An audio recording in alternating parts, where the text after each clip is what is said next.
Hello, ladies and gentlemen. Welcome to another edition of our History Channel. I am sitting in today for Mr. Dennis Jar, who is visiting. His nephew is having just received a PhD in Houston, and the family is celebrating, and I'm here to sit in for him. This tells you that this job is very, very, very difficult. We show up every day and we want to see everybody on the screen, but we don't know how it is done. And these guys do it day in and day out. It's like babysitting. They take time off from their families to do this. So we pay homage to them, a lot of respect, and congratulations to the job families for a job well done. Today we have a very, very interesting topic, and I want to have a disclaimer. This is something that is historic, is scientific, is falsifiable. You can go and check on it. So we are not making up everything here. We want to make sure that everybody is comfortable. Like me, from what I'm hearing, I may not be comfortable because most of the information that we're receiving may be new to us as a Bassa man and somebody from the Green Coast. Some of these things may come as a surprise to me. Maybe my own family members may have been involved. But yet and so this is what history is all about. For us to study the past, deal with it now, and hopefully it can direct us in a better future. And today we have no other than the two best minds, in my opinion, that have authority on this issue to enlighten us, people who are not afraid to discuss those things that some of us consider taboos. So let's introduce our personalities. I know one is Kau. She's a staple here, someone that everybody knows. But just for the historic piece of it, Ms. Kau, introduce yourself. And I want to congratulate you on your back-to-back championship for Nima County. Yago Nimba. Yago Nimba. So I don't speak Yoruba. I love the slogan Yago Nimba. It sounds like a battle cry. But yeah, so thank you very much. Everyone pretty much knows me. I'm Koffi. I'm the regular contributor to the Liberian History Channel. Koffi, who I invited on, Koffi has he's African American, grew up with a wealth of information. He has been studying, as he said, the transatlantic slave trade his entire life. He's been aware of it his entire life. So I just wanted to say that Koffi's here. He's going to help guide me through this as well. And it's going to be a really good show. I want to jump right in because we have limited time and there's a lot for us to cover. But Koffi, say hello to everyone before we start presenting, please. Hello. How you doing? Glad to be on Focus on Liberia. Thanks for having me, Jerome and Carl. I love the history of Liberia, and I'm here to help give a presentation about the slave trade on the Grain Coast.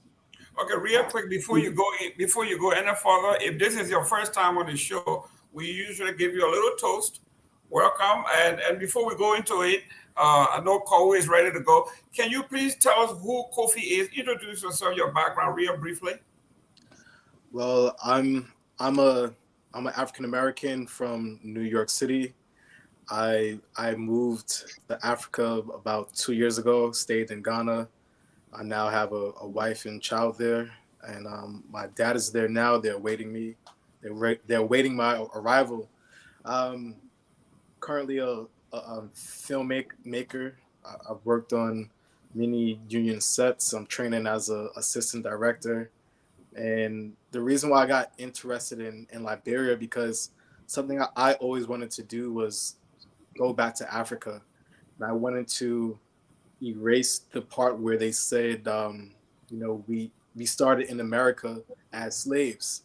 So me reading that history, I just wanted to kind of switch things up. And I want to be able to tell my children that, we made it back. So my lineage made it back to the continent with my daughter, Ophia Kosua Newton. Ophia Kosua Viola Newton. So I think is a very important thing to do, is to just make that homage back to the African continent. Thank you very much. Ms. Kau, it's all yours. Thank you. Wow, I got chills listening to that, Koffi, because it is 2023, And that spirit, that back to Africa spirit, still lives. And this is the legacy that, that was heavy. So I'll start out. First of all, the title here is slavery on the Grain Coast. The Grain Coast is what Liberia was called, the Windward Coast, the Pepper Coast.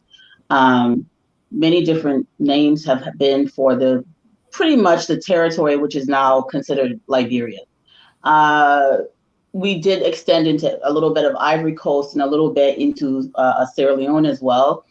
But we're going to be focused right now, not on the entire transatlantic slave trade, but really only the slave trade as it pertains to, can you go back to the first slide, please? Only the slave trade as it pertains to us. This is hyper focused on Liberia, pre-Liberia, okay? What you're seeing in this photograph on the cover is what is called a barracoon, or a slave, like a holding cell for enslaved people.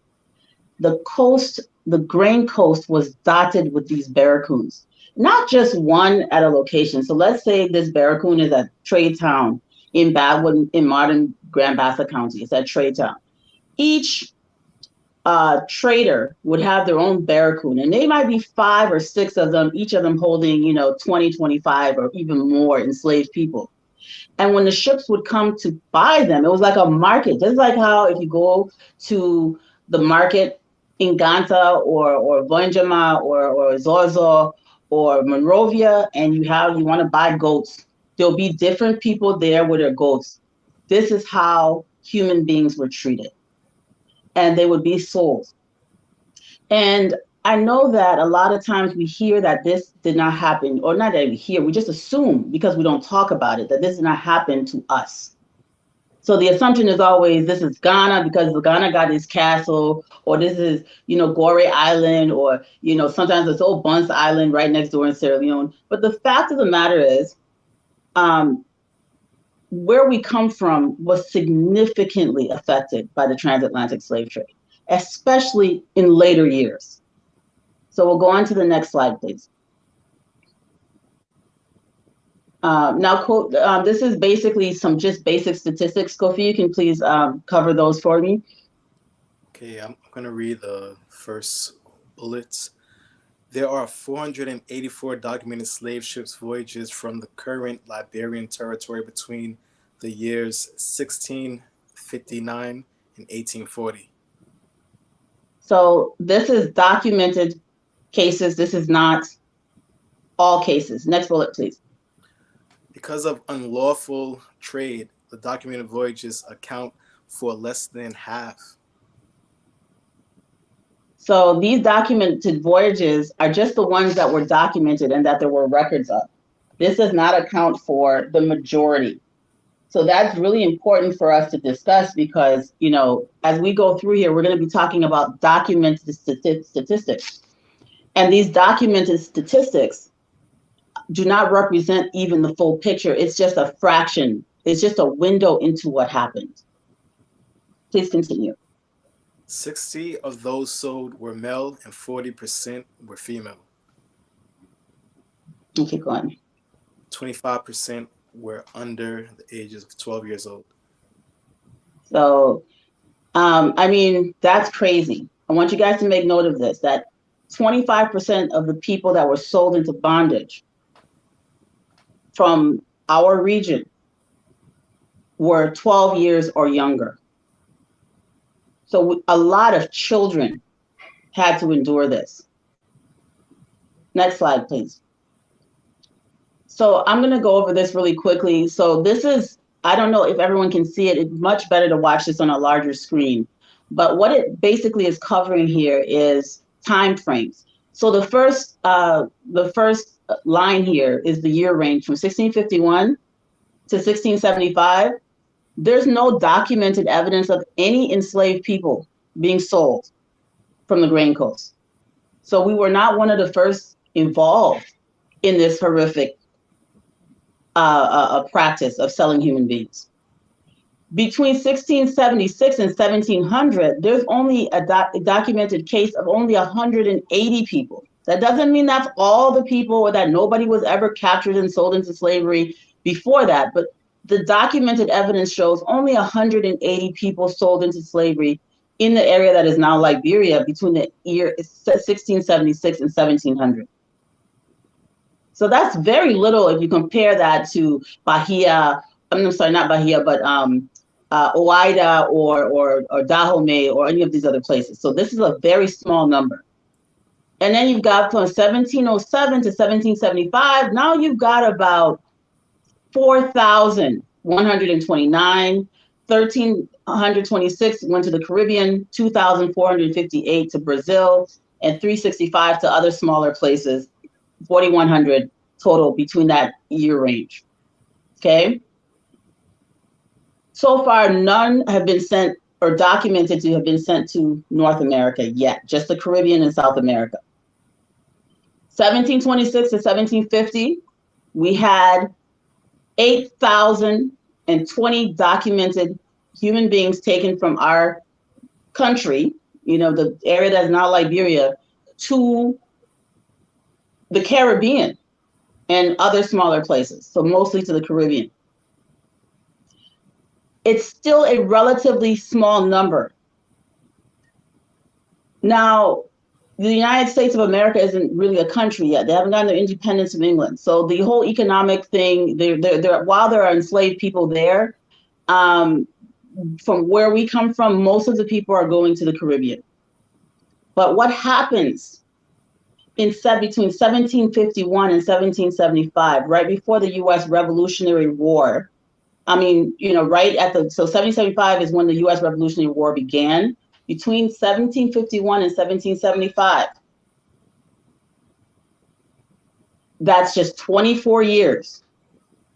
The United States alone have 4,318 people taken from what is now Liberia. The Caribbean has 39,419 people taken. Other smaller places, there's a total of, there's about 1,159. And then the total documented cases of people that left what is now Liberia as enslaved people is 44,966 people. 44,966 people documented. Imagine how many people were not documented. Imagine the devastation of that number of human beings being ripped out of any country. And we're talking about in the 1700s when the world population wasn't even what it is today. Then from 1776 to 1800, the number of documented cases slightly reduces. You have 307 going to the United States. And remember, documented cases do not account for even half of the cases. 31,277 to the Caribbean. 534 to other places, and a total of 32,118 that year. From 1801 to 1825, we're talking about people, Liberian people, our blood relatives. You have 1,249 people between 1801 and 1825 documented as being sold into slavery and taken to the United States. 8,439 taken to the Caribbean. 895, where it says other parts of Africa, that's specifically Liberia and Sierra Leone. So they're being taken from ships that pick people up in certain part of Liberia. Now they're being resettled in Monrovia, usually at Cape Mount, or what we call right now Marshall. Marshall was another place that used to carry recaptured Africans. It's crazy that some of them were returned right to Marshall. They might have come from the Kavala River, they might have come from St. John River, and they would be resettled at Marshall, baptized and taught to speak English. Or Freetown was the other place that they were taken. So anytime you see Africa, that means Liberia or Sierra Leone. Other places, unspecified 533. And then so a total between 1801 and 1825 of 11,116 people being taken. 1826 to 1850, you now have ACS presence at Cape Mesurado. You have Maryland Colonization Society. You have Mississippi in Africa. You have a few colonization societies along the coast. Before the Commonwealth of 1835, when the Commonwealth is then formed, that whole period, Liberia becomes independent in 1847. So between all of these things happening from 1826 to 1850, you have documented cases of zero to the North Americas. So at this point, the United States and Britain have declared that this transatlantic slave trade is illegal. But we know they were still bringing enslaved people to the United States and British colonies. The Caribbean documented 1,477, and that's mostly Spanish Caribbean, Cuba, places like that. And then back, the ones that were rescued and resettled, either in Liberia or Sierra Leone, is 555. So coming straight from Liberian territory and taken either to Freetown or Monrovia or Marshall. And the total there is 2,032. So essentially the creation of this presence on the coast reduced the number of people being sold into slavery drastically. So now you have a total documented of just 2,032. So this is the overall picture.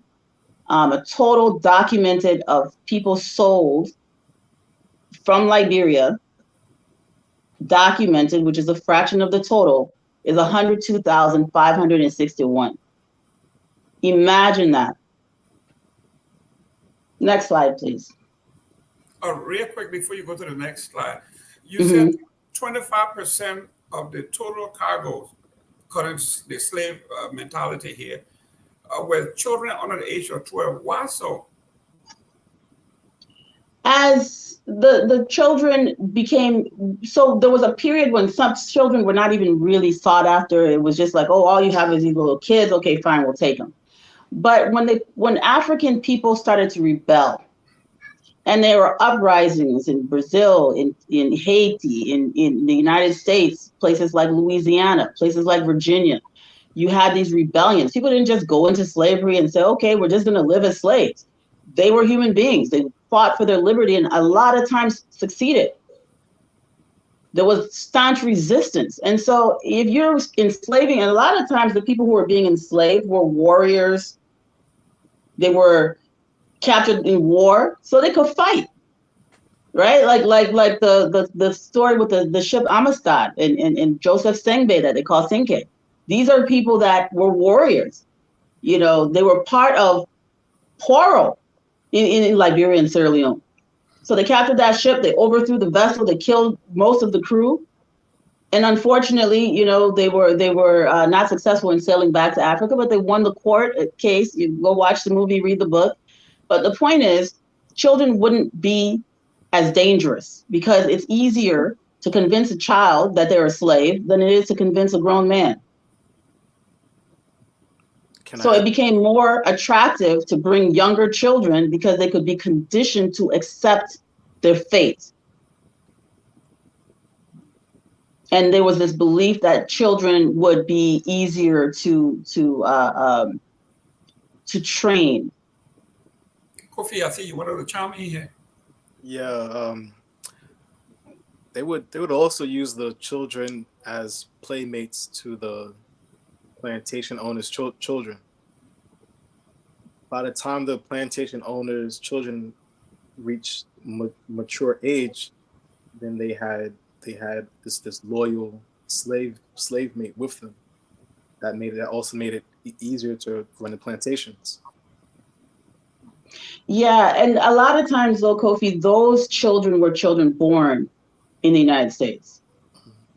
They normally did not allow the children that were born in Africa to interact with their children the same way. Normally, it happened occasionally, but most of the time when you saw that playmate situation, those were children, often mulatto children, but children born on the plantations, unfortunately.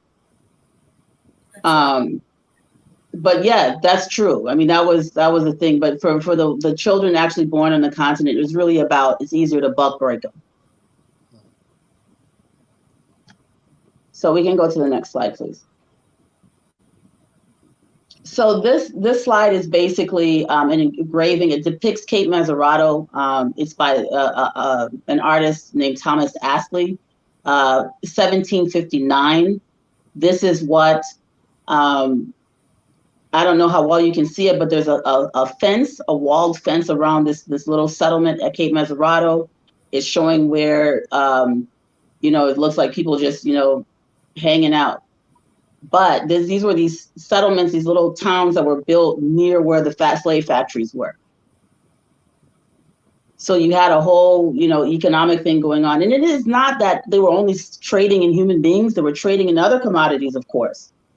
But by the late 1700s, it started to be more, things started to change drastically. If you can go back to slide 2, I want to point something out that I overlooked. Thank you. So this picture depicts Europeans basically getting off the ship with weapons and just capturing a village by force. This is how slaves were captured initially. Europeans would just come, you know, in the 1600s, early 1700s with force and just fight, grab people off guard and just take them. But this changes because now Africans are going to start defending themselves. You know, like, wait a minute, anytime you see a ship, it's time to bear arms. These people are coming to do damage, we'll damage them back. So then the Europeans start to change their strategy. So instead of just coming and kidnapping people, it becomes a situation where we can't kidnap these people. They outnumber us. They're going to, you know, people start fighting back. They start realizing it's going to happen. Barbo, who was a European explorer, describes the situation and where when he went to Cape Mesurado, he was told that some Europeans had taken a ship and then, you know, taken smaller boats and come on shore and just, you know, kind of basically bullied a small group of people and took them away. And so this was something that was going to change. And it stops being Europeans coming in by force. And now they have African allies doing this dirty work, doing this evil. And this is when the numbers increase dramatically because they could only go in and grab maybe 10 people in a very small settlement.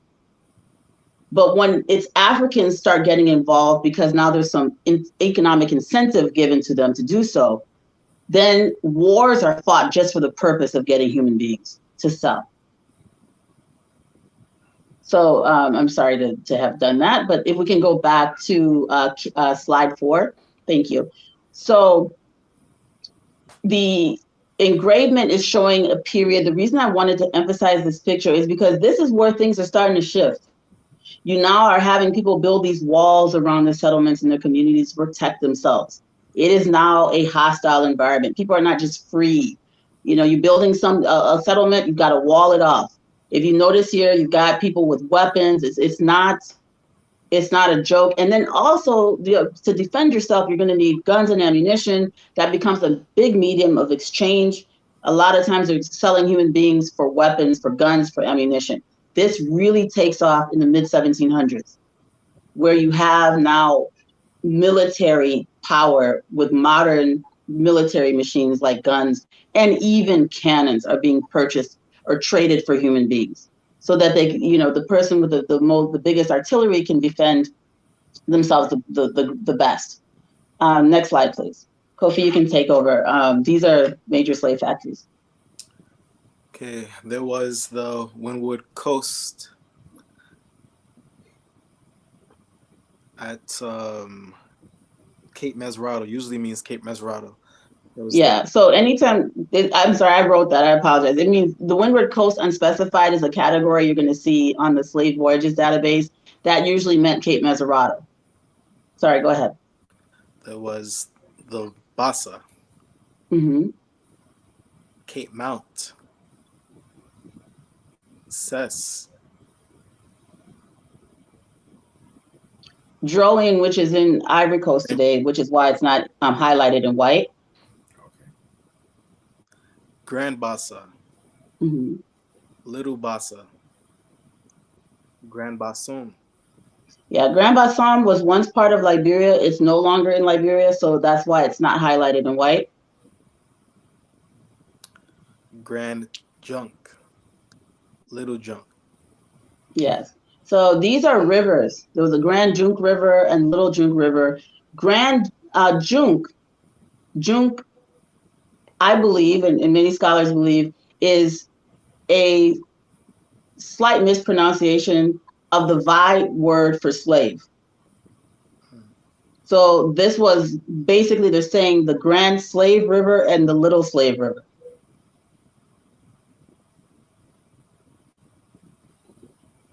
Next slide, please.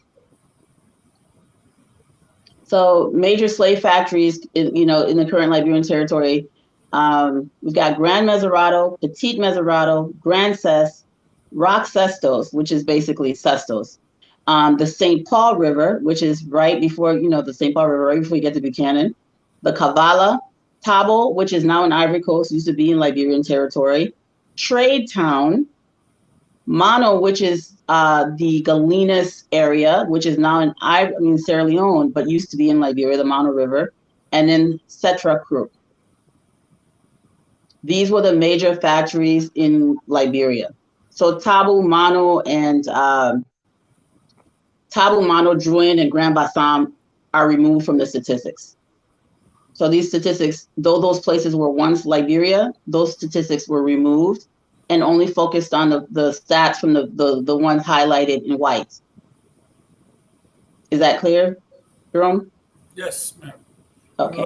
I'm learning. I'm gonna breeze through, so because when you guys have questions, that's when Koffi's gonna come in. I'm just trying to breeze through for time's sake. The next slide is a depiction, an artist depiction from the 18th century of how and who marched enslaved people to the coast. So you see that they have guns, military. What happened is that in the north of Liberia, in the savannah of West Africa, the trans-Sahara slave trade had been going on for a period of about 700 years before the transatlantic slave trade began. And this is something people don't really talk about. And so many of those who were once peripherally involved in that practice, this long distance trade, which wasn't only about human beings, but also did involve human beings, shifted their efforts and their economic interest towards the coast.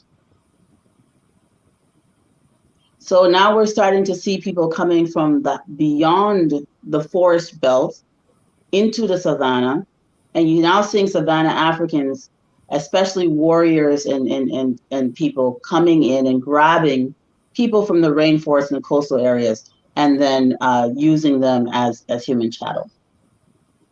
Carl, I see the white folks have now been replaced by black men on horses and as guards, and the guns and stuff are now being been replaced. I mean, the same concept, the same subject matter, but they have replaced themselves with now local folks. Yes, and they're building trade partners, they're building military alliances and networks, and this is becoming a global economy. This is a global economy at this point. The human beings that they are sucking out of Africa are the flesh and blood that built the modern world. And this horror is something that did not escape our ancestors either. This photo depicts our people, both those on the horse with another man with a gun and those who are in chains are our people. This is important. This is not, when I say our people, I'm not saying, the people on the horses are mono and the people who are in the chains are mono.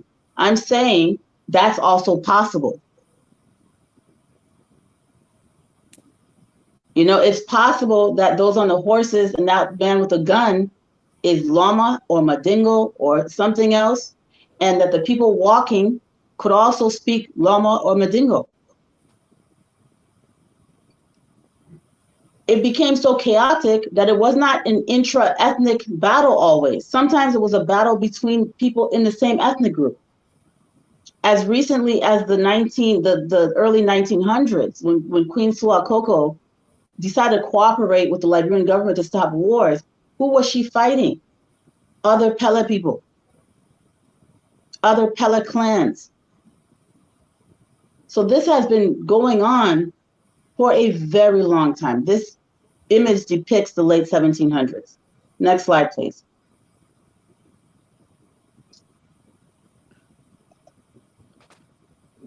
So this shows, you know, some of the devices that were used in what is the place that's now Liberia. So, you know, look at Koffi, you were talking about the iron industry and how we're smelting iron. You want to tell them a little bit about that?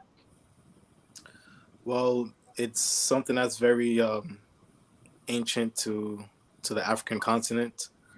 I believe you call it iron, or like iron schmelterers. Smelting. Mm-hmm. Or in America they call them blacksmiths. So these were the early blacksmiths of the African continent, of the Grain Coast, and it was it was something that was very high in value. Yeah. They made weapons. They've made currency out of the metals, the different types of metals that they melted down. Yeah. So they also made chains, right? And shackles. Mm-hmm. And instruments of torture and sedition. You know, so it was not.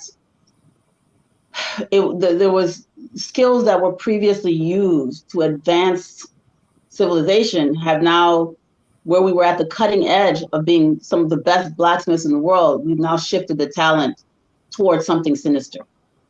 So many of the chains, you know, they said, well, other people, they made the chains, they made the shackles. They supplied the slave industry with the iron tools that were used to subdue people. So that was another major export. We had iron. This does not mean there was not resistance. It's just that the resistance was overpowered and thwarted. Everybody wasn't happy with what was happening. People tried to resist. There were wars. So, but these images are depicting how people would be kept in captivity until they could be transferred to the ships. Next slide, please.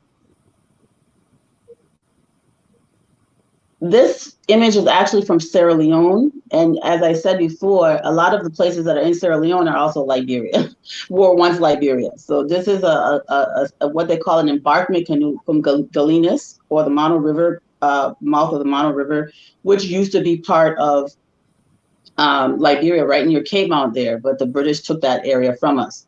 But this is happening at Galinas.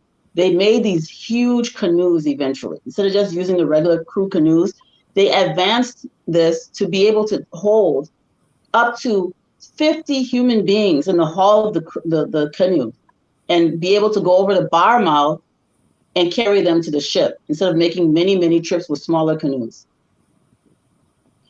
One of the reasons they decided to put them underneath and conceal them is because if they kept them above ground, a lot of times they would jump off the ship all chained together and deliberately drown themselves rather than be put on the ship. So they started being very innovative in how to even transfer them.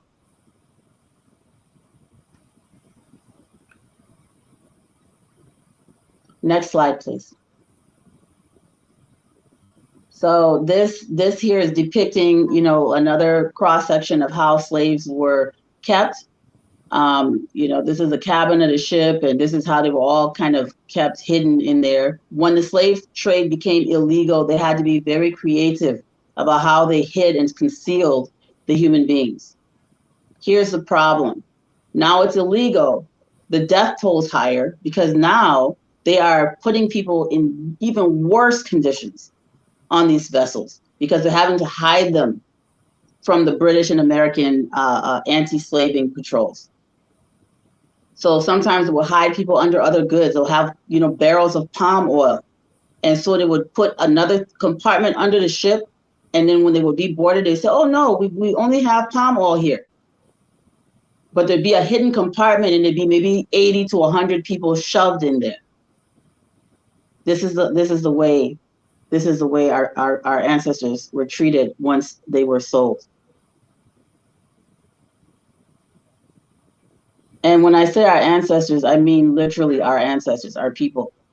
And one of the things that people like to say is, Liberians don't realize that we're not all walking around free. That horrible things happened. We did horrible things were done. And this is important to not forget the suffering that these people endured. It shouldn't be buried. And it also should not be a footnote. We need to understand what has happened so we can build a legacy and a promise to ourselves and these people that we're going to do better. This can never happen again. And if you forget things, that's how they repeat themselves. It should never happen again. Next slide, please. These maps are, I'm going to show a series of maps. I'm sorry I'm going so fast. It's a time issue. When we have a question and answer, please feel free to come in. So these maps I'm going to show are supposed to, so the number 2 on the far right on the continent of Africa, that is all of the slave factories on our coast that I named earlier that were highlighted in white. That is what the green dot on the far right were the origin in Africa. That's what that green dot represents. And then this red circle is a place in Brazil called Bahia. Documented cases of the number of people that left our territory and went to Bahia was 2,458. And out of that number, 2,175 arrived alive. Next slide, please. This is the people that left our territory and were taken to the following places. That's all really Guyana, right? So they had British Guyana, Dutch Guyana, French Guyana. There's 3 places, the British Guyanas, the Dutch Guyanas, and the French Guyanas. Total number sent to the British Guyanas was 4,027, only 3,595, survived.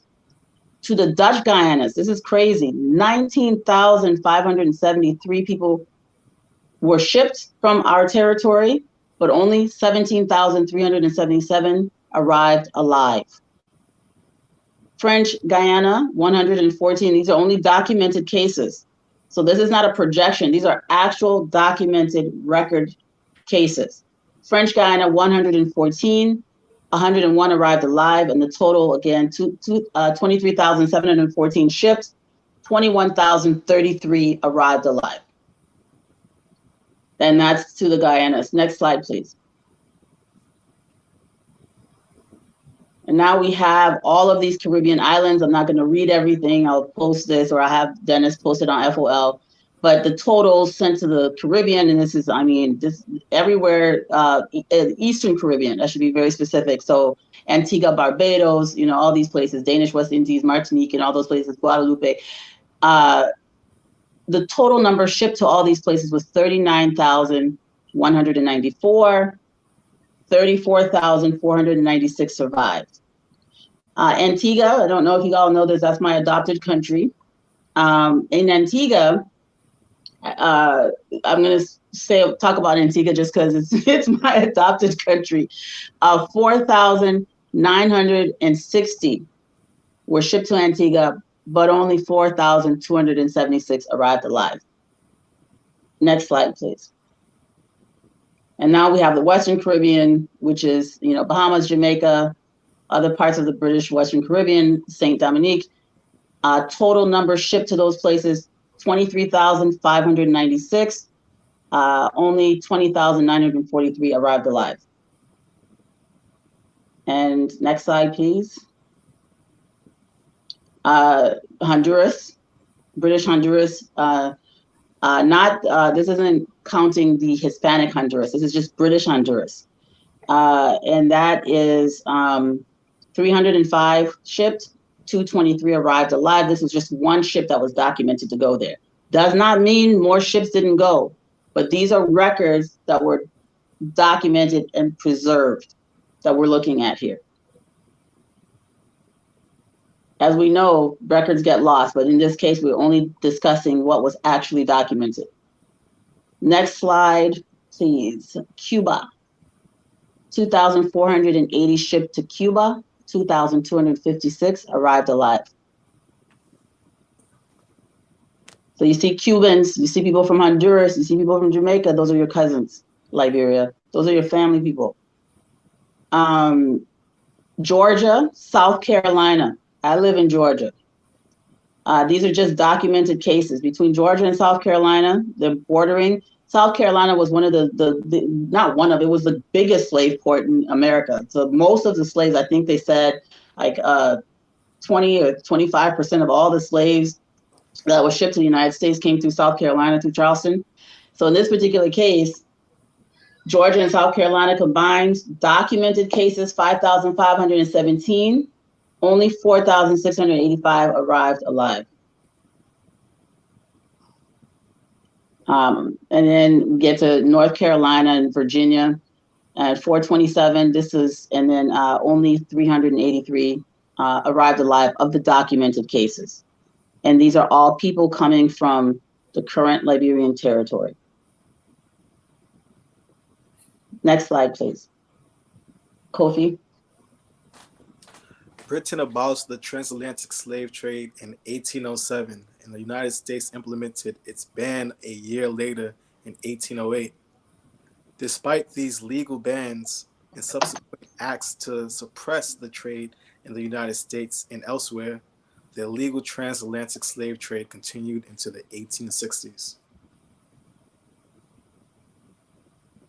Yeah, so the illustration, oh, I'm sorry, next slide, please. Are we still on that old slide? Okay. Thanks, Koffi. The illustrations, Koffi just read what's on here, but the illustration depicts actual enslaved people. This is, they were taken to Augusta, Georgia, to the fort at Augusta, Georgia, and then repatriated to Liberia. But the reason, this is way in 1857, and they didn't come from the Grain Coast, but I'm using this sketch because it was actually published, this illustration was actually published in the London News on June 20th, 1857. But just to show how young these people were, how young some of these people were. They were children a lot of times. Next slide, please. Koffi. U.S. Naval Brig Perry, to the left, approaching American slave vessel Martha. Slave vessel Martha was captured as a prize offshore a breeze at a West Central African coast on June 6, 1850. The vessel was fully equipped for the slave trade, but no slaves were found on board. So the reason I'm putting this here, I wanted to explain that in 1850, as you all know, the slave trade was illegal. These people didn't come, this particular ship, though it did not come from Liberian territory. I'm putting it here because the reason the vessel was empty is a lot of slavers, when they would be caught, to avoid their ship being confiscated by the British and avoid themselves being imprisoned for illegally taking people across the ocean, they would open the hatch and drown all the slaves before the British could approach. This happened a lot. They would pick up the slaves, and then when the British were in pursuit, they would open the hatch and release a whole group of slaves. Remember, all of them are chained together. So as you push them out, they're all sliding out together into the ocean. They rather would do that, kill people, than to be caught with them on board. Next slide, please. This is just another image of a slave ship in pursuit. The Rattler, it was captured. There was a Brazilian commander on board. And a lot of times these people worked along with Europeans, also with Americans. A lot of the crew sometimes would be mixed with different nationalities of white people. Also, they would have some Africans working on board as laborers. And it was really horrific.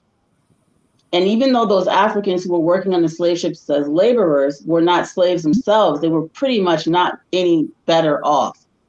They were abused, and it was not a good situation. The next slide, please. So again, this photo is from Harper's Weekly.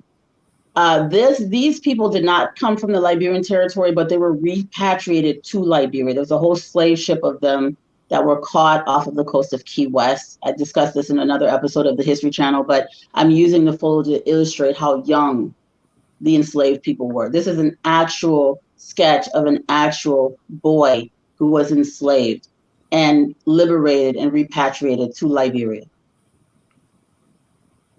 You can go ahead and read, Koffi.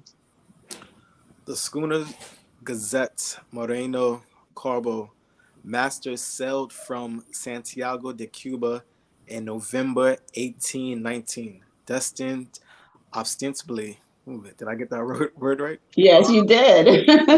old 19th century English. Sorry. Yeah. To trade for slaves south of the equator. She was captured by, it's a girl. She was captured by the... No, sorry to interrupt. She's referring to the ship. The photo actually has nothing to do with the sketch. I mean, with the write-up. I just put the photo there and I already explained it. So she's talking, the ship that they're referring to as is the Gazetta. Okay. Was captured by His Majesty's ship, Tartar, Commodore Senior George Collier, on the 2nd of March, 1820, in latitude 50 north, and longitude 10 degrees west, with 82 slaves on board that had been purchased at Grand Bassa in Trade Town. The vessel and cargo were condemned and the slaves emancipated. Yes. So this Gazetta, though there were a lot of ships that were captured, this was in 1819. So Koffi and I are going to focus on the Gazetta. There were many other ships captured that were taking slaves from Bassa, from Trade Town, from Montserrato, from Cape Mount, from all along the coast of Kavala, from Sestos. But I'm focusing on the Gazetta because of time. This would be no way for us to go through every single ship that was captured from our coast during the illegal trade and repatriated to Sierra Leone. I need to point out that the Gazetta and many of these that were captured during the illegal slave trade and repatriated to Sierra Leone, the Gazetta in 1820, this is before ACS was even allowed to come into Cape Mazzarato. But the reason I'm bringing all of this up is because we're going to look at the people who were released from the Gazetta. And I'm going to read the names that were written and recorded. All of the ships that were repatriated to Sierra Leone, there are records of the names of the people that were on those ships. Whether it came from Ghana, Nigeria, Liberia, wherever. They kept very meticulous records of the names they had when they got off the ship and their approximate ages. And then they were baptized and given Christian names. But because that they kept those records of what their names were when they were getting off, we know who they were by their names, even though later on their identities were erased. Next slide, please. Koffi. Soon after daylight on the 2nd instant, while in chase of two schooners, to windward off trades near Grand Bassa, and evidently slaving though under French colors. A third schooner was seen in leeward running under all sail to the southwest, as I had no doubts in my mind, but she had a cargo of slaves. I immediately bore up in chase, and having been favored by a fresh breeze, I chose with her at sunset. She proved to be the Gazette, an American-built schooner under Spanish colors from Havana, on a slaving voyage upon the windward coast, having 82 slaves on board. Being a few more than half of her intended cargo, her crew composed, as these vessels' crews invariably are, of motley groups. Motley groups, nearly all nations. Yeah, so motley means it's a mixture of all these people from different countries. You've got Americans, crewmen, you've got Brazilian, you've got Spaniards, all in cahoots together, buying human beings. The Gazetta was built in the United States. It's one of the reasons I selected this ship. And this Gazetta was built in the United States after the slave trade was made illegal, but it was built with compartments to hold human chattel. So even though Great Britain and the United States had both abolished the slave trade, the transatlantic slave trade, the fact that they still practiced slavery meant there was a demand for more human beings. So their entrepreneurs were still engaged in this evil act. And this is one of the agents, Colliers, the British agent. He wrote this on March 7th, 1820, explaining how he was able to capture the Gazetta, which is the slave ship that we are focused on going forward. Next slide, please. And this is just an image of, once people were released, what they would have looked like as they awaited getting their names. Somebody would go around, what's your name? And interestingly enough, some of them, because they're from the coast, spoke a little bit of broken English. Some of them spoke a little bit of broken English. Some of them did not. But those who were, they would go around, what's your name? And they would write down as best they could what they thought the name sounded like. One thing I want you all to know, the letter R, as in Robert or Richard, does not exist in our native languages on the Grain Coast. We do not use the letter R in any of our languages.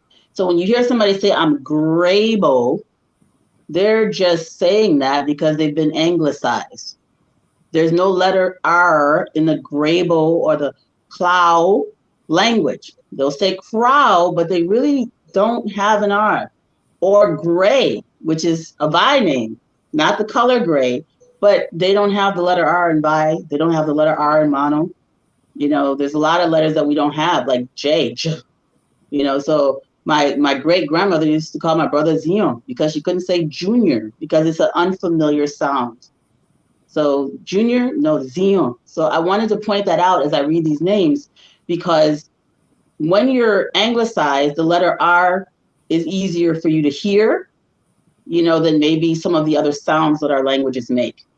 And the best way that I could, just in my very basic understanding of linguistics, I put the spelling that they recorded and then the spelling that I think, or the name that I think it is. And you all can be the judge of this going forward. And put in the comments if you think I'm wrong or if you think I'm right. Let's make this interactive. Next slide, please. So these are the people that were recorded on the Gazetta, disembarked at Sierra Leone, rescued by the British, rescued by Sir Collier on March 7th, 1820. We'll go really fast. So the first is the gender, the name, the age, and the height. So this one is Sangi. And I've spelled it with 2 E's because I'm familiar with a name called Sangi. in Liberia with 2 E's, but they spelled it Sange. The next one, Jerome, can you see these two? Do you want to read it? Maybe you pronounce them better than I do. Oh no, I'm following. The Sang, is it Sange or Sanji? Because I know when I grew up in the Mano River area, the 5 people had a name called Sange. Sange is usually a girl's name. Sangi is something I've heard before. I don't remember the ethnic group. That's why I was asking people to write that. I don't think it's Sange. I think it's Sangi. Okay, great. But it could be Sange. Again, it's just names that they spelling it the way they thought they heard it. And so like this name, Choir, with the R-E. What would that first name be? What is it? What dialect or language is that? So there's no way for me to know. And again, if people are watching, if you're in the comments, if you know anybody that spells their name Quire, again, even though it's not supposed to be R, but again, if you're westernized, your tongue is westernized, they start putting R and stuff. But it's not linguistically, it's not something that we do. The next one, Biko or Beko. They put Becho, Becho. I know of the name Beko. This next name, Tua. This is definitely a mono name. Tua. It could also be Crew. I mean, not Crew, Gil. So Tua could either be both mono. It could also be Gil. Kui. Kui is Basa. It's mono. It means basically westernized. People like to say civilized. I like to say westernized. So Kui, this 36-year-old male, his name was Kui. Yeah, I have a female Gribble girl. She spelled her name that way, Qui.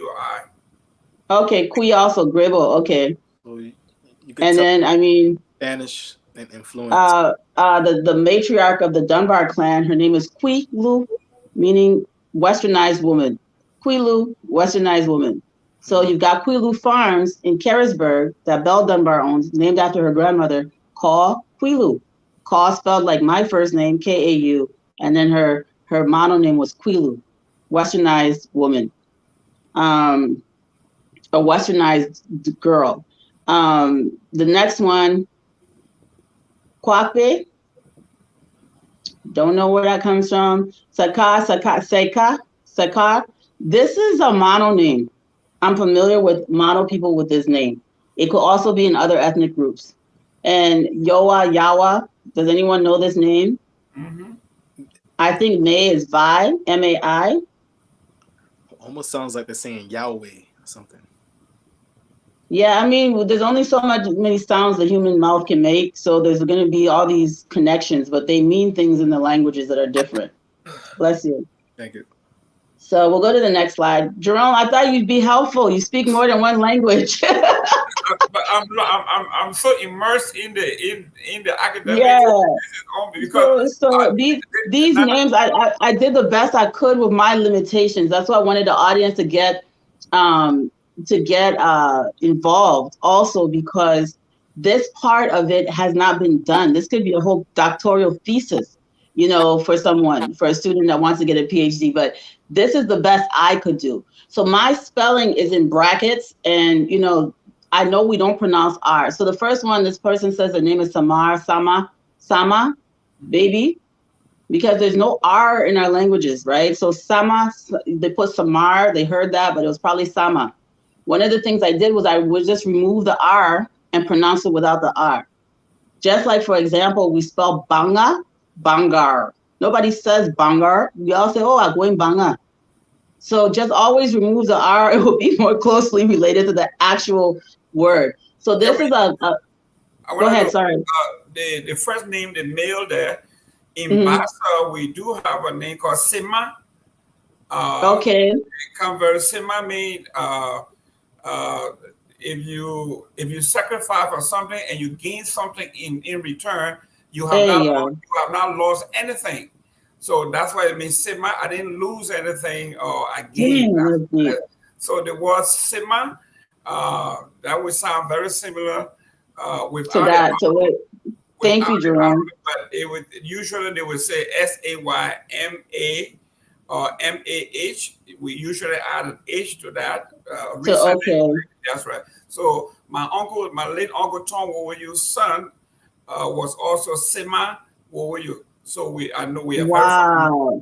Wow. That's deep. I didn't know that. Thank you, Jerome. I'm actually noting it here on my head, so it helps me to complete the chart a little bit better. So I know Ba being a name. Ba. They put R there, Bar, but it's probably Ba. And we always say Bob Gray. It was probably Ba Gay, right? But they gay instead of gray. Ba Gay. Then they say Bob Gray. No, it's Ba Gay. So Ba is a name I'm familiar with in Liberia. Wikar, I thought sounded like Wiagar, which is a name I've heard in Liberia. Which is also Baso Wiagar. Wiagar mean a man who is a traveler, a man who travels by road, always so Wiagar. That's why it means that. So yes, that would be definitely it. Yeah.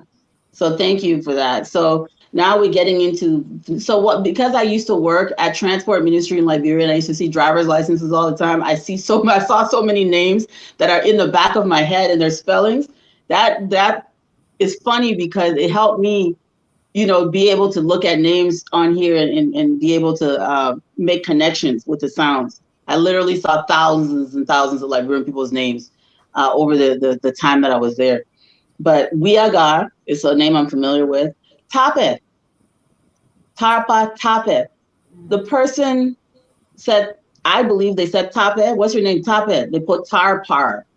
We don't say Tarpar. We don't talk like that. We're not Europeans. We don't have okra in our mouths when we speak. So Tape. That's what it would have. The person would have been saying. But the British person's here in Tarpar. You remember Professor Wilson Tape? Yes, of course. I know a number of people named Tape. And then Hurry, I couldn't figure that one out. So I just left it. That person was 27 years old. Boy, I know people named Boy. I don't know if it's a perversion of the English language or if it's a native name, but he was 32 years old. He called himself Boy.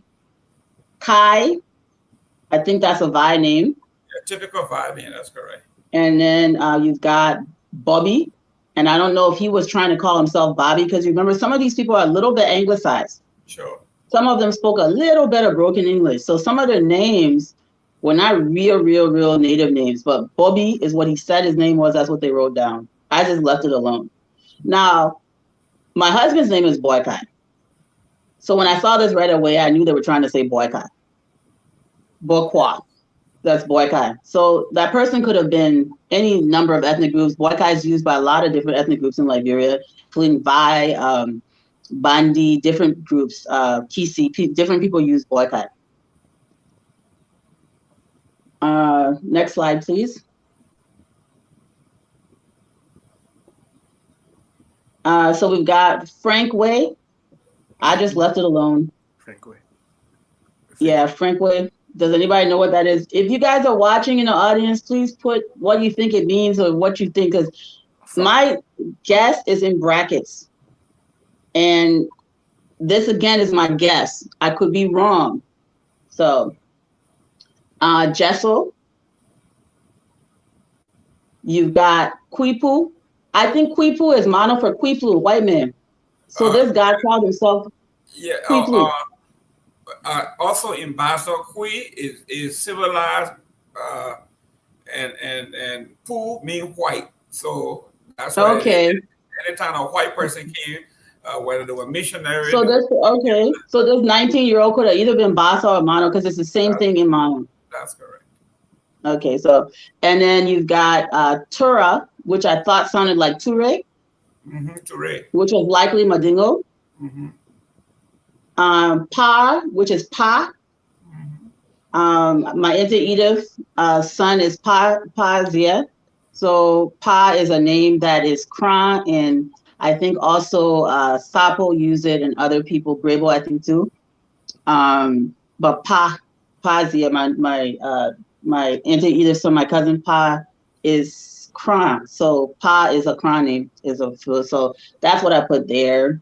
I could be wrong, but the Parr sounds like Pa.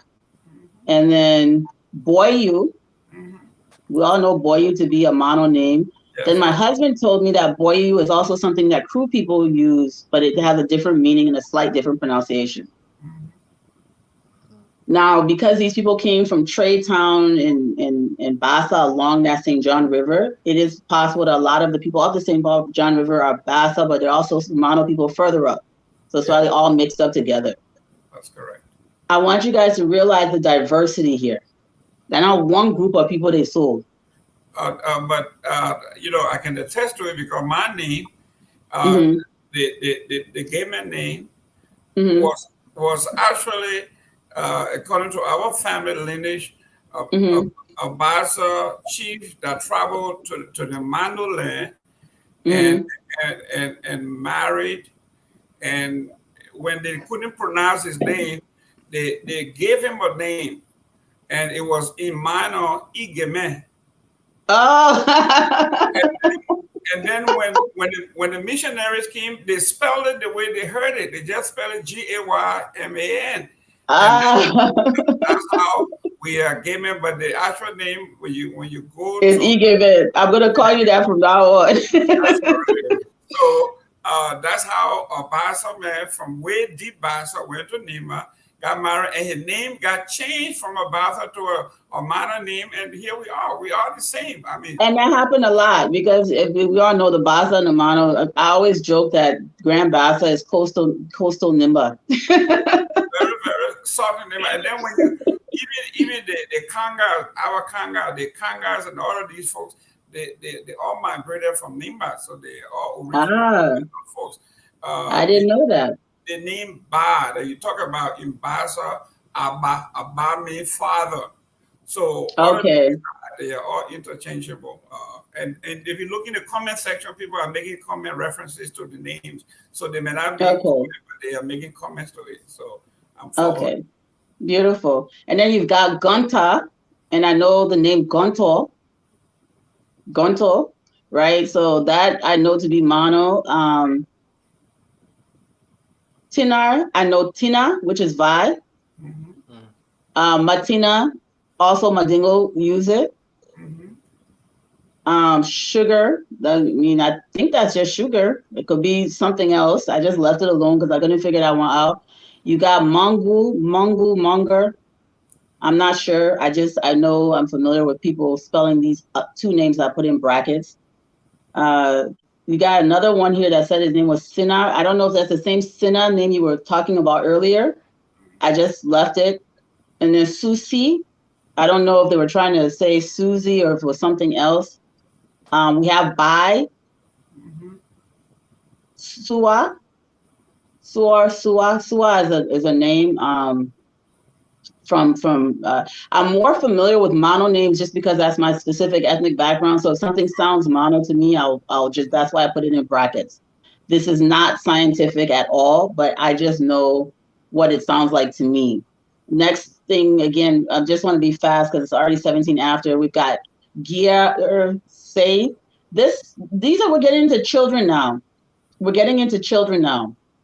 And in fact, if you go back to slide 27, please.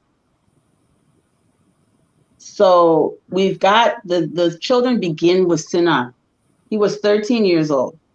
You've got Susi was 12. Bai, 12. Sua, 13. Slide 28, please. Giar, I don't know why they spelled his name like that. I don't know what it actually was trying to say, but he was 12 years old. Say, my brother's name Say, my father's name was Say, my grandfather's name was Say, 11 years old. We have a name, a very popular, famous name in Grand Bassa, Gia. Maybe something similar. When you hear one of the Parama chief, Basi Gia. The last name is Gia. Could be some of the spelling. That makes sense because I'm not familiar with it, but that makes a lot of sense. But Yeah, so a lot of Basa, a lot of crew, a lot of mono, by. Then this one, Yam, I don't know what that is. If it's a name that anyone's familiar with, please put it in the comments. Tika, Tika. Tika, 9 years old. Simwa, 8 years old. Another boycott. This one says boycott. Boycott. Probably Vi, could be Bandi, could be Kisi, 9 years old. Somebody that says their name is Cherry, 9 years old. Basu. A lot of Mandingo Bandi use this name Basu, 8 years old. Nashwa, I don't know if anyone's familiar with that name, 9 years old. Waidu, 9 years old. Kwe, I know people named Kwe. I'm not sure of the ethnic group. Do you know, Jerome? No, Kwe, usually from your neck of the woods there, Kwe. Okay. Central 7 years old. 7 years old. Sugu, I don't know that Suku or Sugu, 6 years old. Kwa, 4 years old. Seru or Seiyu, 5 years old. Sesa, 4 years old, for God's sakes, 4 years old. Kwa, Seku, Saru, these are actual babies. Yeah, those two names sound very familiar. Seiyu, now would be spelled Sadyu. Seiyu means you are not a child. Wow. That's what it means. And then the what's the next one? Seiyu, Sesa, in Basa means you are not tired. Sesa, you are not tired. 4-year-old, a baby. They sold a baby. Those are when you put the Basa sound to that, that's exactly what it sounds like. Okay, and then KB or Kiabri, KB, I don't know. Again, this one is called Shoe Stray. I don't know the person. I don't know what that is. Anybody? We have a Basa name by the name of Kabli, so I don't know what. Kabli. Yes, that's we have that. Kabli. Okay. So a lot, because I mean, if you think about it, a lot of them would be Basa because this particular vessel came from Trade Town, took people from Trade Town in Basa. So a lot of them are Basa. A lot of them came from above the Basa, further north. You got Sugar again. Another Boyu. This one. I'm sorry. I skip over War. Boyu, Sugar, Jiba, 25 years old. Ba, another Ba. This one. We'll go to this. Excuse me. This is the last slide. I'll go through it really fast. Another Sugar, 13 years old, female. Monday. We got plenty of Monday moms running around. I just left it alone. Mapo. Yeah. Are you guys on the same slide as I am? Okay. No, we are not. Okay, sorry, I skipped over this. Kibar, Paiu, Congo. I didn't know what to put. If you guys can come up with, because it's really difficult when you don't know all the names from all the languages, and then also the pronunciations could have changed over the last 180, 90 years, right? This is a long time ago. And then you got another Sena, and you got Koto, which I know to be a Pella name. Kane, I thought this sounded like Kane. Dia, Kawa, another Kwe, Pema, Mardie. Those are typical about something Pema and Mardie.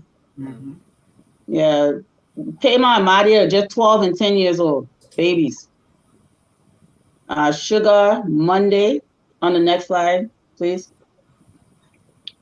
So you got, this is smaller. Sorry, I squeezed everything together. You got Sugar, Monday, another Mapu. Mapu is a mono name. I have a little niece we call Mapo as a play name. Jaka, We, we, Jaka. al- we also have Bethany Mapu, mean a light skinned Okay, woman.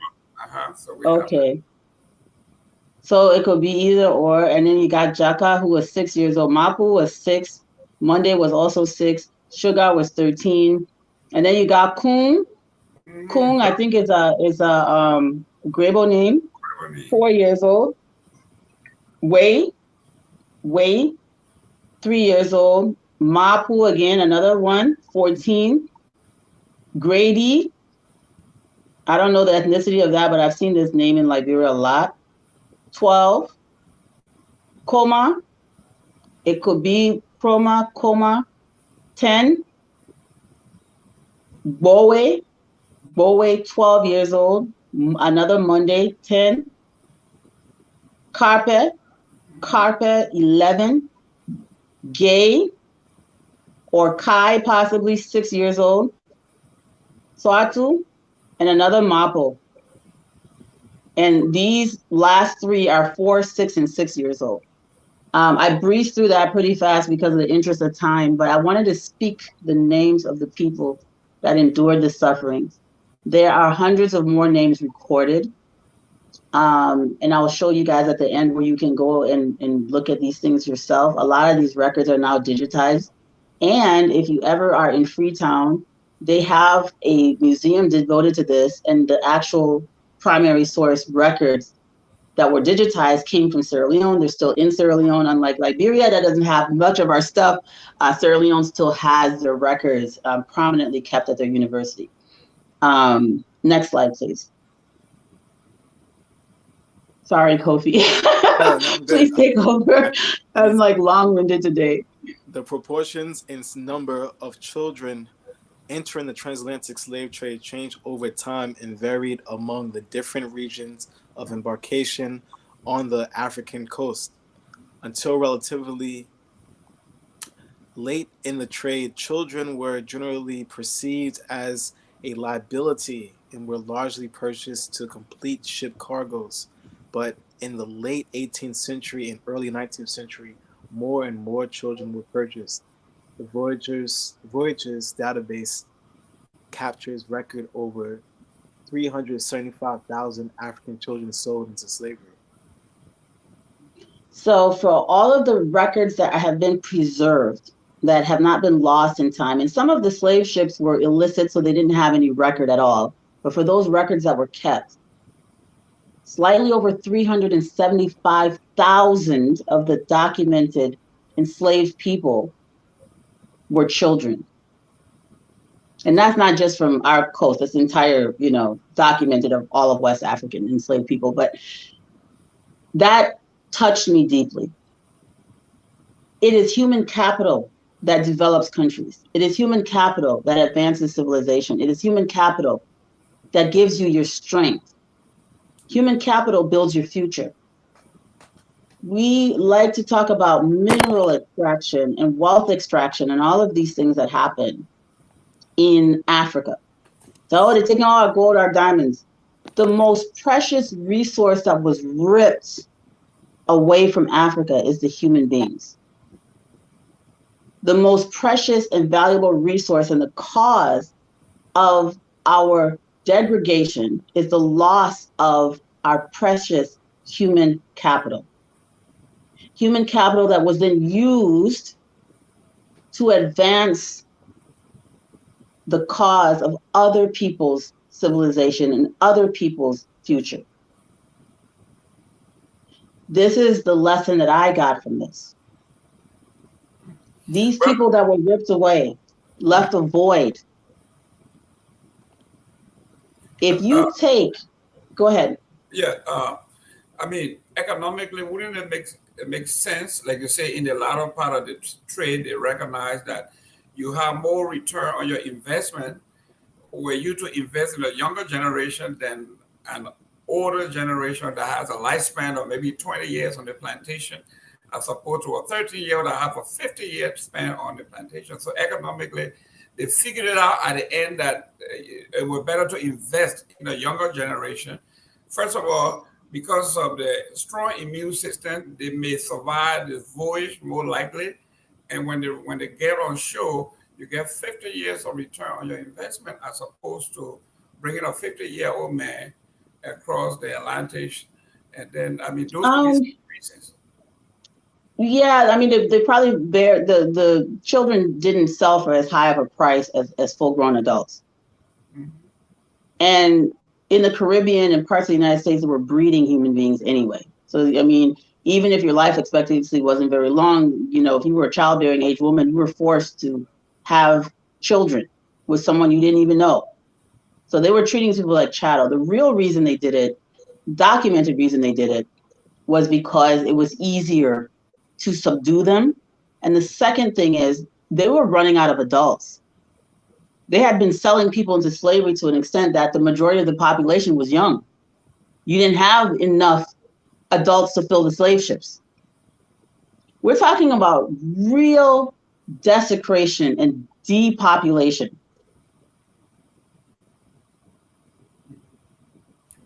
You cannot rip 15 million people off a continent and transfer them elsewhere. It's like taking 3 legs off a 4-legged table. It's not going to stand. We're not standing today because our legs were ripped out from under us. Koffi, is this the original form of brain drain? I believe so, and I heard it was a greater number that was captured. They say somewhere around 90 million to 100 million, but only about 50 million people survived the entire thing. No, it's 15 million that were documented. So again, the documented is a fraction of what actually happened. Many more survived, but so we study history, we are studying records that were captured. The reason we know it's just a fraction is because we understand that for example, these names in Sierra Leone, these were all illegal. We know that they existed because they were captured. And somebody wrote it down. And somebody wrote down their names and their approximate ages. For this one vessel that Captain Collier captured, there may have been 10 or 20 others that he did not. And so when we're looking at documented records, it is a fraction of what actually happened. So Koffi, you're right. It was every slave trade scholar estimates it at around 100,000. I'm sorry, 100, did I say 100,000, not 100,000, 100 million, I'm sorry, over this period of time. So 90, this is not in a year, this is not in 10 years, this is in a, over about a 200-year period. But just think about that number of people in that time period, mostly taken from West and Central Africa. Not only are you having brain drain, you're having human resource drain, you're having such an upheaval, people with knowledge, with wisdom, with understanding, with information that has been passed down from generations has been removed, leaving a void. The wars that continued decade after decade after decade, dismantling any sense of normalcy and stability. Mrs. Famula, I am now, my daughter usually asks, the size of Liberia, let's say 45,000 square miles, with such a small population. So now it's making sense why we have been depopulated. If Liberia was drained of, you are talking about when the population of Liberia have been maybe 100,000, okay? Or 75,000, we're talking about 200, 300, 400 years ago. And you take out 22,000 of 100,000 population. You are talking about depopulation of a major degree here. If we have 50,000 in all Liberia, you take out 20 to 40,000, you're taking out almost everybody. We cry about the recent war and how that set us back. This is tremendous. This makes the recent war, it diminishes the impact of the recent war tenfold or more. You know, and it's important that we know this and we never forget. We have to remember these people. We have to understand why the world is the way it is in order for us to know where to begin to repair things. We need to understand what was happening when we were all brought together under one flag and called Liberians, and why some of our ancestors behaved the way they did and why others behaved the way they did. We have to understand who we are. Next slide, please. So this basically is some references. I'm going to ask Dennis to post this. It will help whoever is interested in studying this further. These are the sources of the information that we use for the presentation. The very first one here is the Slave Voyages database, slavevoyages.org, or you can just Google Slave Voyage. It'll take you to a database. If you're not familiar with using statistical databases, you do need to take a course. They have a little tutorial. I don't think that's enough. It's better if you are familiar with it to really be able to navigate and do, different data to be able to get what you need. I have a background in working with statistical databases, so it's a bit easier for me. But when I've tried to share this with people who have not, they get, so it does take a little bit to be able to properly use the Voyages database and get the most out of it. And then there's some books here that I've referenced. And again, Dennis will post this. And then the last slide is basically just a quote from Ta-Nehisi Coates. He says, "The enslaved were not bricks in your road, and their lives were not chapters in your redemptive history. They were people turned to fuel for the white man's machine. Enslavement was not destined to end, and it was wrong to claim our present circumstances, no matter how improved, are the redemption for the lives of people who never asked for the posthumous, untouchable glory of dying for the benefit of your children. Our triumphs can never be compensated for this." Ta-Nehisi says, no matter what it benefited the world to do this to the African, and we still live with this stigma of dehumanization for what was done to us. And for Africans born on the continent of Africa who do not think that they are descendants of enslaved people and do not think that this trauma of the transatlantic slave trade affected them. For Africans born on the continent who think that because they never left Africa, that slavery did not destroy their culture and destabilize and arrest their development. Think again.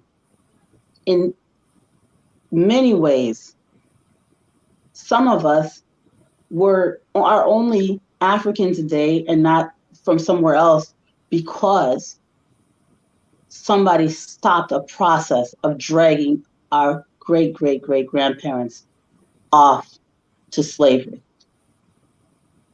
Those names that we read, those names are names we carry today. The descendants of those people, even though this particular ship is in Sierra Leone, they don't know they were Bassa. They don't know they were Mano. They don't know they were Madingo. They think they're Creole today. And many millions of people around the world, especially in the Caribbean, North and South America, are descendants of our ancestors, and they don't know the language. They don't know where they came from, but they are our family. They're literally our biological relatives. And we have to remember this anytime we're interacting with people. And we're using, terms that Nigerians have given us to use for our cousins, akata, and all of these other words that we use. We have to remember who we are talking to. Well, So that ends the presentation. Yeah, Ms. Cole, real quick. A very good friend of mine here who argued with me, very intellectual. The River Says Pro wants to debunk the concept or the analogy that I use that uplifting or lifting 25%, 40% of a total the population of a nation uh, is equivalent to brain drain. He said it is wrong to use the word brain drain. That brain has to be developed in the Western sense. That person was educated and they were removed, but in the absence of that, even though that brain was not given an opportune time or the opportunity to develop, he said the analogy is wrong. Even though 40% of our population were lifted, he doesn't consider that brain drain. If you think that Africans don't have a brain until it's put in their head by Europeans, I'm sorry for you. That's so insulting to yourself and your ancestors, and that's all I'm going to say to that. Mr. Rivers, you're a good man, but it just doesn't make sense. He's my own brother, you know. I adore him. He's very intelligent and curious and asks great questions. But that particular the way he phrased his question, and I hope he paraphrased it. I hope he didn't actually say that, but if he did, I rebuke that statement with everything I have. And, you know, your ancestors were not mindless idiots that needed to be filled by Europeans. This is the legacy of white supremacy. Africans internalize white supremacy to such an extent that they don't believe that they're even human until white people humanize them. Can you imagine? This continent that gave the world science, medicine.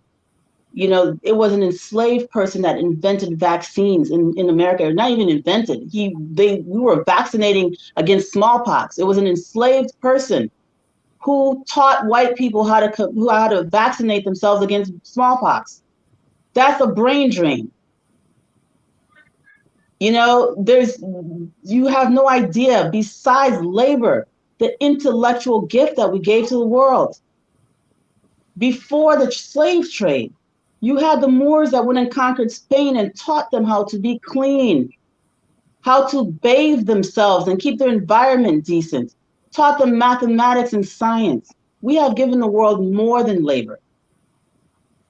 But the way that we have been re-educated and conditioned to think that these people that were taken, your own forefathers, you think that it's Europeans or white people that gave them a brain? I rebuke that.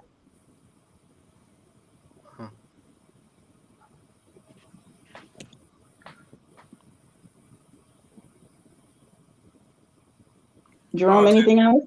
Yeah, there are folks I want to call. They want us to post the numbers.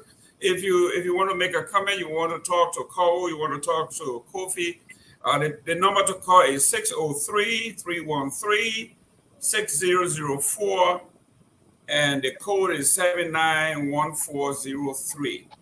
And you can join the conversation. But Cole, we have the comments being posted. If you could respond to those, it would be great. We got Karim Brunel. She wants to know if we can sue for reparation. When you say we, you're talking about people who are on the continent of Africa? I want to believe. I would like to see the direct descendants of our enslaved cousins first sue for reparations, and I would like to see our reclamation be to remove Europe's hold on our resources and our minds. We need reclamation, and African Americans and Caribbean people need reparations.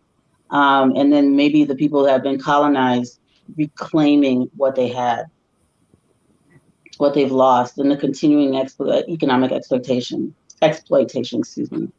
Okay, Riverside Pro want to know what are those ships that you show were designed deliberately to hide, to conceal slaves?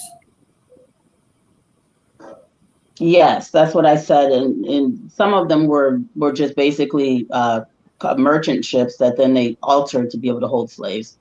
But the Gazetta, which we focused on, that was built specifically for the purpose of carrying enslaved people. Mr. and it was Rivers, built in the United States. Mr. Rivers said, Pro, when you were watching the major drug bust from Mexico to the United States, they use regular trucks and they take out certain compartment of the trucks and they put in the drugs and then they reseal it and put in illegal compartments so immigration and the folks cannot. Same concept here. If it is illegal, they will find a way to conceal it. Yeah, that was after 1808 when it was in 1807, 1808 when slave trade was illegal in England, 1807, in the United States, 1808. Before that, when it was legal, they were built specifically to carry slaves. After that, they started concealing them because now it's illegal. So the abolition of the slave trade was what led to the hiding of what they were doing.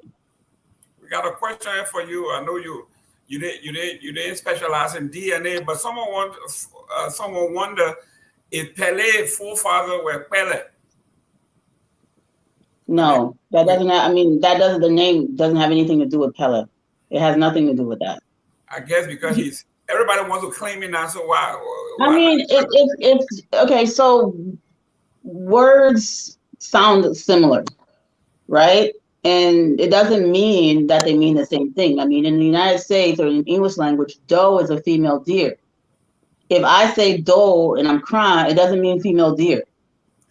If I say doe and I'm gil, it doesn't mean the same thing that it means in crime. Words just sound the same. The human mouth can only make so many sounds. So Pele and Pella, in fact, Pesi or whatever the language is truly called, has absolutely nothing to do with Pele's name.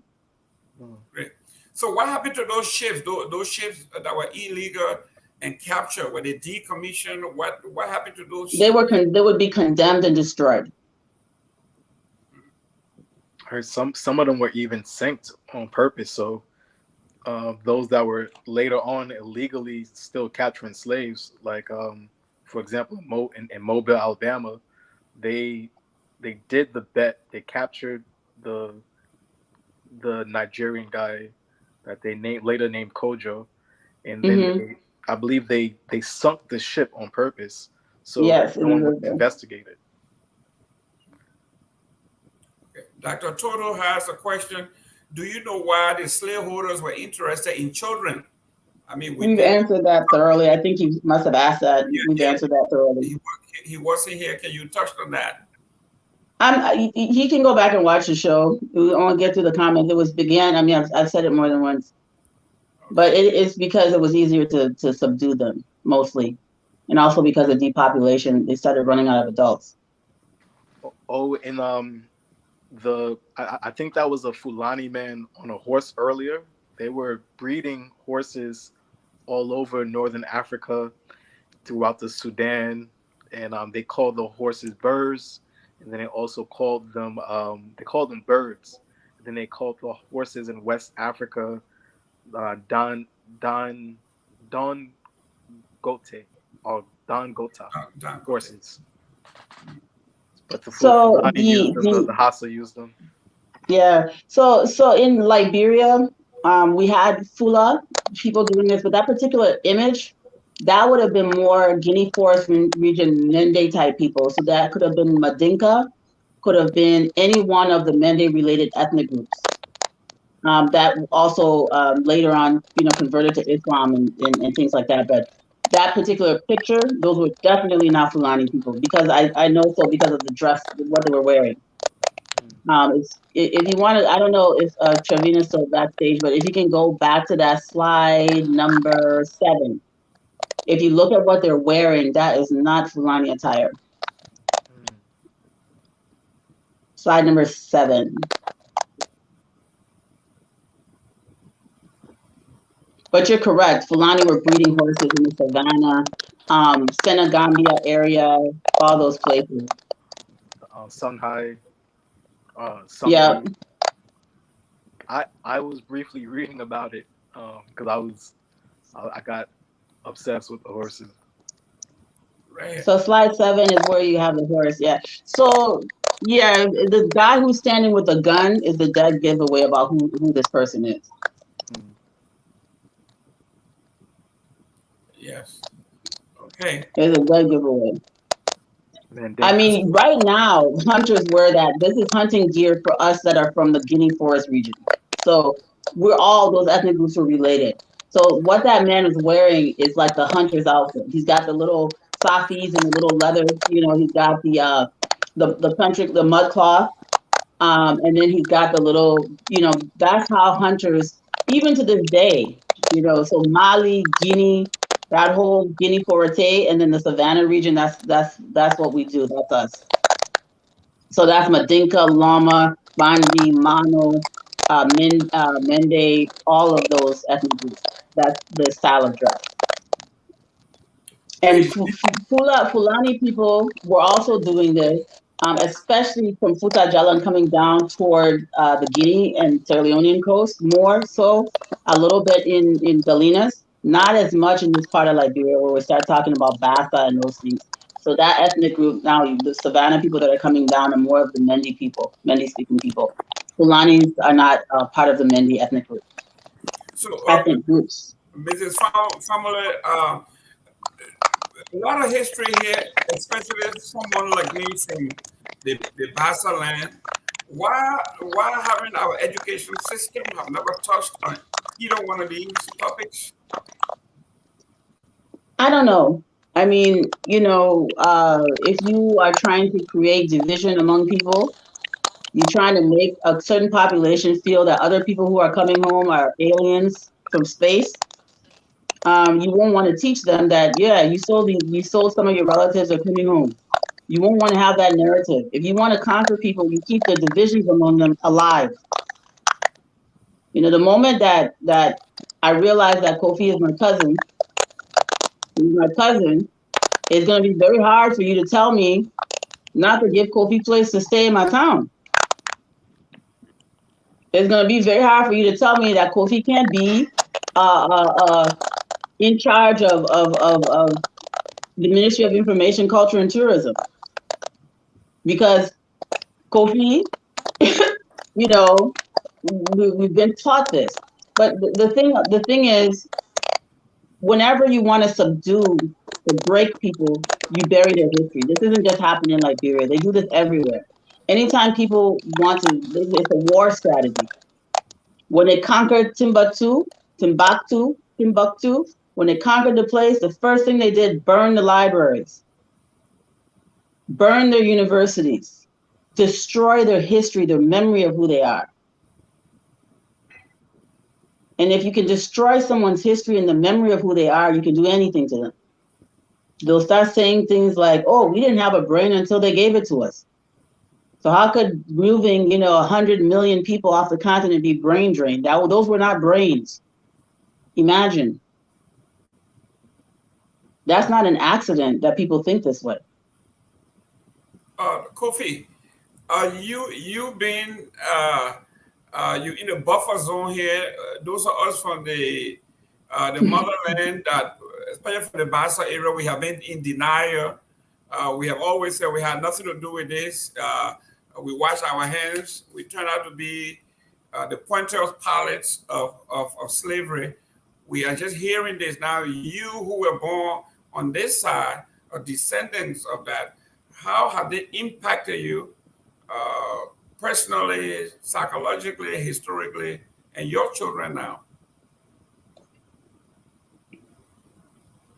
Oh, we can't hear you. You are muted. We can't hear you. We have a similar occurrence over here where people learn about slavery, but they really don't pay it any mind. But my mother and my father specifically, they gave us all African names. My oldest brothers have Nigerian, Ghanaian names, and my youngest brother, he was actually named after Singbe Joseph of the Amazon. Joseph Singbe, yeah. We call him Sin-Q because they called him Sin-K, 5, the Portuguese word 5. So a lot of West Africans would come to me either from Cote d'Ivoire or Ghana. They was like, oh, I have a cousin named Koffi. Like, oh, my name is Koffi. Oh, I have an uncle named Koffi.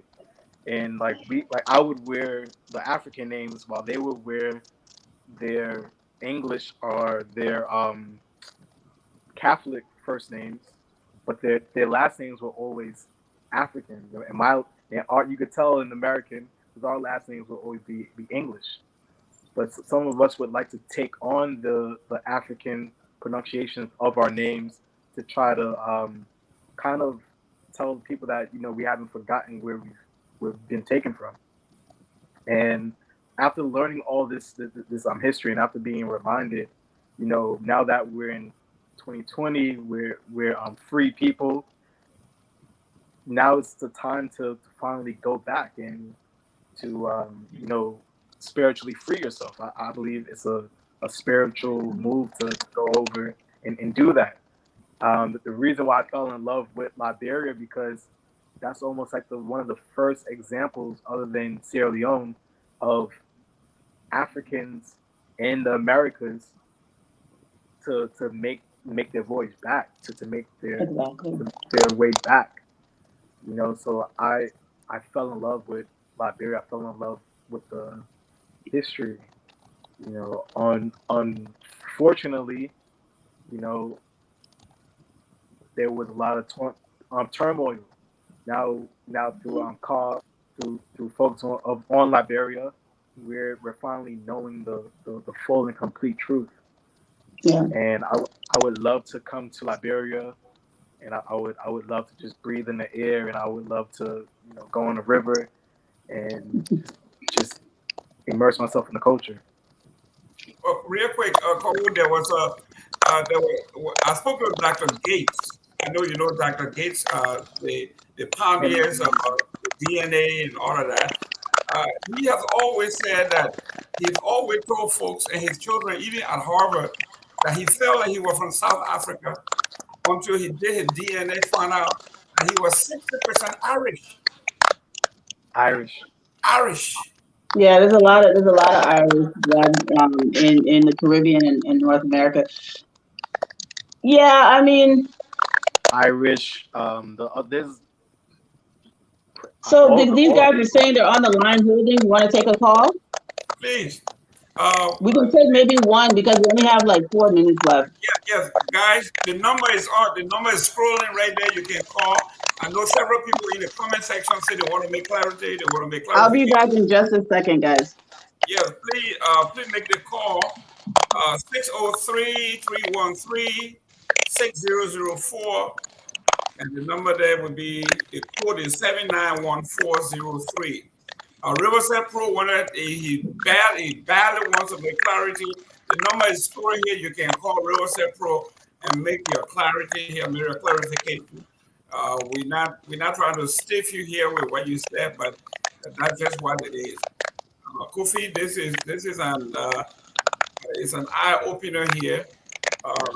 Mrs. Family does an excellent job with the history. But this is a new conversation for most of us. I'm from Bassa, and you can see, I thought you were targeting me, but not so. But it looks like we have more to do with this than we have ever imagined or care to admit. Yes, when I'm in Ghana, people ask directly, like, they see that you're staying a little bit longer than you should, and they ask, why are you here? And then I told them that, look, we're coming back home after 200, 400 years of being enslaved in the West, and we're telling them, like, look, we like it here, and we're going to try to survive here. But I noticed after we do make our repatriation, we start to take on the same type of quote unquote brain drain. We're like forced to be in the West first to kind of make it on the African continent. And I'm understanding how your average African immigrant, what they have to go through, and then making their way from the African continent. Real quick. It's not easy. Real quick, excuse me. I got Jimmy Eastman. A lot of folks saying there's a lot of people on the line. We're not picking up the phone. I don't know how that works. I think Sabina had to bounce. I don't know where Sonia is. Okay. Ladies and gentlemen, we are running out of time. We have some technical glitches here, as you can tell. Mr. Jad is on vacation. Ashley is not here, so we're doing the best we can, please. If you, Koffi, when are you here usually? So we can send all this back to you. Mrs. Famula, when are you back here? Is it Next Saturday, we're picking up. So every other Saturday, we do the presidential series. okay? So this Saturday, 7 p.m., we are going to be doing President Gibson, G.W. Gibson. I think we did Coleman last time, so we're doing G.W. Gibson. And then that's it. Great. Okay, so ladies and gentlemen, you heard from her. Real quick, I got a question here. You got a few minutes. I know you will be able to answer it. I defer to you. Based on what Koffi is saying, this person is saying, if Liberia have that direct connection with the United States, how come more African Americans are choosing to go to Ghana than make that that voyage back to Liberia? Where did we drop the ball? How come Ghana replaced us? I mean, there's been a hatred campaign against African Americans since 1847. Let's be honest. I mean, we've got a situation where even recently we passed a law that we have the nerve to call a dual citizenship law that limits people who are even indigenous Liberians who have had to leave because of the war from acquiring certain positions of leadership when they return. I mean, the fear of people returning this created this xenophobia against brain regain. You know, we should be, every country is fighting for immigrants to come and build their capacity. Every country, the United States, we're all sitting here because the US knows that if they open up immigration, we're going to come and contribute to the advancement of their society. Liberia is doing the opposite. We're doing the opposite. We're rejecting people who have something to provide and contribute. We're stigmatizing them, you know, and it's part of this whole, it's by design. It's by design. The little bit of gains that Sierra Leone has made above us has been because they have welcomed the diaspora back. Ghana understands this. So Ghana is now wearing the clothes of Liberia and taking on Liberia's legacy and calling themselves the land of return because they know that this is going to help advance their culture and their society. It's for the better of everyone.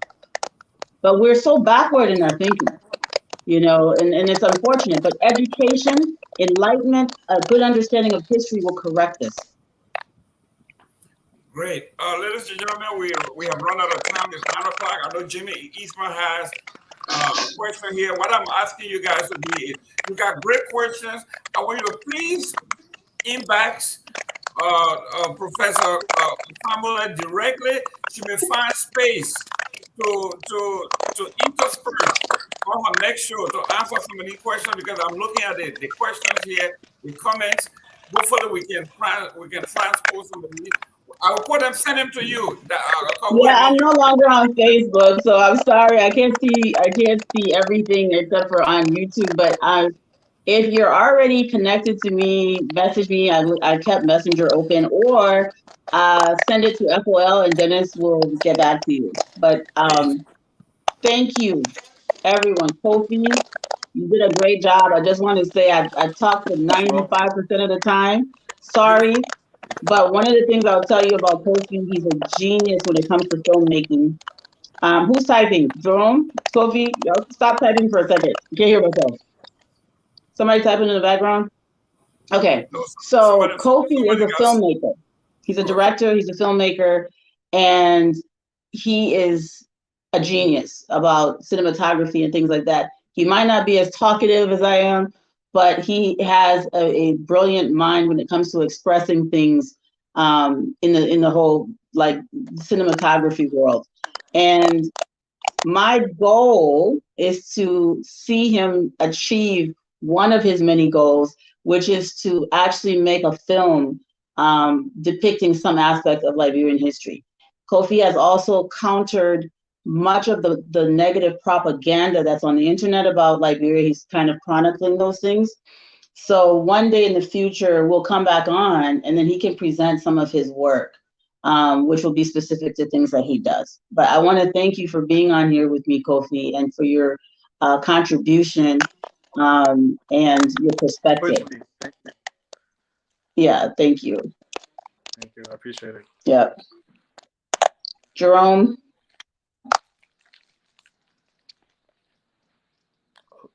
You're mute. You're mute. We can't hear you, Jerome. You're muted. Oh, do it one more time. I think he double clicked it. We can't hear you, Jerome. Can you hear me now? Yeah. Almost. Okay, guys, I say I am a student of history. I love what you do. Today was special that Massa was involved, and we're going to dig a little deeper, and hopefully we can repeat this at another level. And I look forward to the next president next Saturday. I'll be right here, front page. Ladies and gentlemen, thank you for tuning in to such a great educational channel. Liberian history is something that is just awesome. And you couldn't have a better professor than Kawu. Mrs. Family, you are awesome. Koffi, thank you. I think we got somebody else coming. We usually end our show by telling our friends or family, please make a donation to this station. We would like everybody in Liberia, everybody in West Africa to see Koffi, to see and listen to Family. The beautiful education. We want people in Sierra Leone to hear this. And for them to do that, we should be able to get on the local radios in the different cities, in the different states. And it costs money. So we are asking you to make a general donation, whatever it is, to focus on Liberia towards our education goal. Other than that, we usually end our show by saying we are all Liberians, whether you are a returnee, or you are a professor, or you are a student like me, or you are just someone that loves history. This is all we say. We are all Liberians. Koffi, you are now a Liberian, officially a Liberian. Exactly. So we end our show with our song that says we are all Liberians. We are Liberians. Liberia is our home. Liberian people.